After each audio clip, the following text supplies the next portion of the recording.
বিসমিল্লাহির রহমানির রহিম। যারা আমার সঙ্গে আছেন সবাইকে আসসালামু আলাইকুম।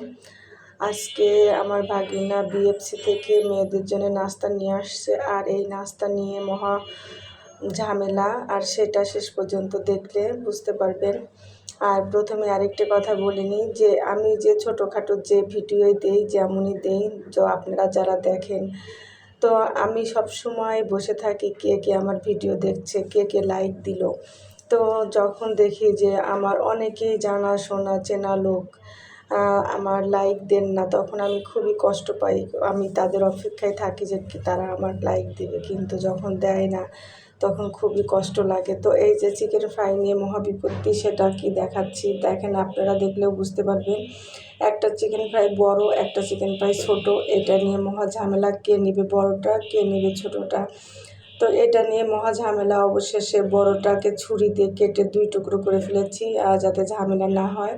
আর এইটা থাকলো, এটা হচ্ছে লেগ পিসটা আবার 2 জন ভাগ করে খাবে, সেইভাবে আমি ঝামেলা মিটিয়ে দিয়েছি। তো ওদের চিকেন ফ্রাই খুবই পছন্দ, ওদের আসলে নাস্তাটাই বেশি পছন্দ, ভাত ভাত বা অন্য খাবারের চাইতে নাস্তাটা তাদের বেশি পছন্দ। আর এই জন্যে আমার ভাগিনা এক একদিন এক একটা নাস্তা নিয়ে আসে।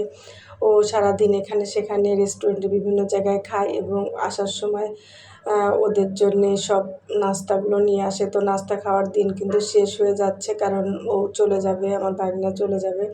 তো নাস্তা খাওয়া শেষ হয়ে যাবে তখন, কারণ আমি তো আর তখন এইসব নাস্তা খাওয়াতে পারবো না। তো আমি আমার মতো করে নর্মাল নাস্তা পানি খাওয়াবো। তো যারা আমার এখনও পেজটা ফলো করেনি, আর যারা সাবস্ক্রাইব করেনি, ইউটিউবে সাবস্ক্রাইব করেনি, প্লিজ একটু সাবস্ক্রাইব করবেন, আর পেজে একটু পেজটা ফলো করে দিবেন। আপনাদের অপেক্ষায় রইলাম। আর সে পর্যন্ত আপনারাও ভালো থাকবেন, দোয়া করবেন, আমার হাজব্যান্ডের জন্য সবাই দোয়া করবেন। তো দেখেন, যেটা ভাগ করে দিয়েছিলাম সেটা কিন্তু ওদের খাওয়া শেষ, এবং ওরা এত পরিমাণে সস খায় যে কেনা যে চিকেন ফ্রাইয়ের সঙ্গে সস দিয়েছিল সেটা কিন্তু শেষ হয়ে গেছে। আর এখন আবার বানানো সস শুরু করে দিয়েছে, কারণ এই কারণে আমি সবসময় ঘরে সস তৈরি করে রাখি, কারণ এই কেনা সস দিয়ে ওদের খেয়ে পোষাবে না। তো সবাই ভালো থাকবেন, সে পর্যন্ত আল্লাহ হাফেজ, আসসালামু আলাইকুম।